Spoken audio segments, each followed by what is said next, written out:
And remarkably, their chilling escape from the huge tiger sharks was all captured on film. And here is their exclusive story.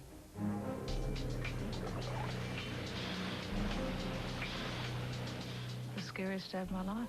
It was bad. I mean, the shark really wanted to tear that dinghy apart. It was angry. Filmmaker Ben Kropp is used to dicing with danger, but when a 3-metre tiger shark attacked his dinghy, even Ben thought his luck may have run out. Once a tiger makes up his mind to bite, he doesn't stop. You know, he becomes like a feeding machine, and even though it's a tasteless dinghy, he still wouldn't stop. This shark was just going crazy. It was like it had another shark or fish or something in its mouth. It just wouldn't let go. Trina Fleischman was in the dinghy with Ben when the shark pounced. I froze. I just froze. With like one of those nightmares you have where you just freeze and you just can't move.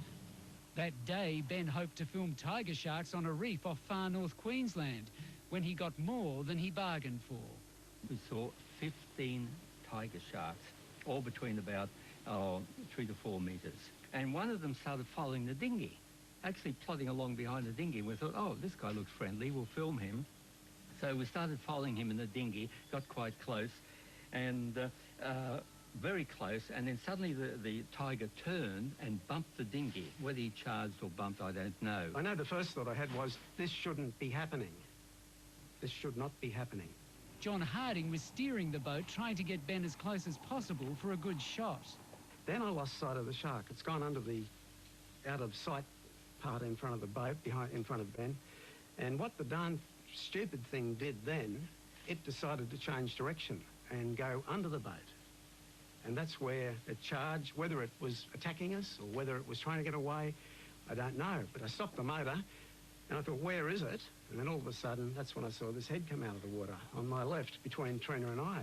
I just knew I had to keep my balance, so I just turned my head slowly.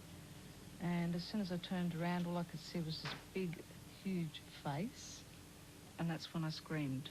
Well, this is where the shark bit. And Trina was sitting right here where my hand is. The dog was sitting here peering over. I'm up there, John's at the back steering. And I mean, he took many, many bites and then just started to roll and tear a metre-long stretch here. Not just this outer skin, but deflated the inner skin as well. You know, put a lot of teeth marks in there all the way through. And you can imagine that this boat just slowly deflated down. For 5 terrifying minutes, the 10-foot shark wouldn't let go. One side of the dinghy deflated. Luckily, they could see a boat of local fishermen in the distance. And I thought that they were our only hope, really. That's how I felt. So we all yelled. And, yeah, they came over. The shark's still hanging onto the boat. So imagine what they saw. And they knew it was Ben because we'd spoken to them earlier. One of them had said, are you Ben Kropp? And so here they are. They motor over, and here's Ben Kropp's boat with a 10-foot shark hanging on it. John, were there moments there when you thought you'd end up in the water and you would become shark bait? Yes, but because it was a very calm day, and I think that was what was in our saviour. If there had been any sort of chop, the slop coming aboard the boat would have filled it up and we would have been in the water with this thing. And a cranky shark like that, no. That's what I was worried about. I didn't want to be in the water with this thing. As terrifying as this experience was, it won't stop any of this crew getting close to sharks again. No, I'll be back, but I'll be more cautious, much more cautious. Do you ever worry that your 9 lives might be up next time? No, I've been doing this for over 20 years, and that's probably the worst mishap I've had with a tiger, and so I guess another 20 years before the next one happens.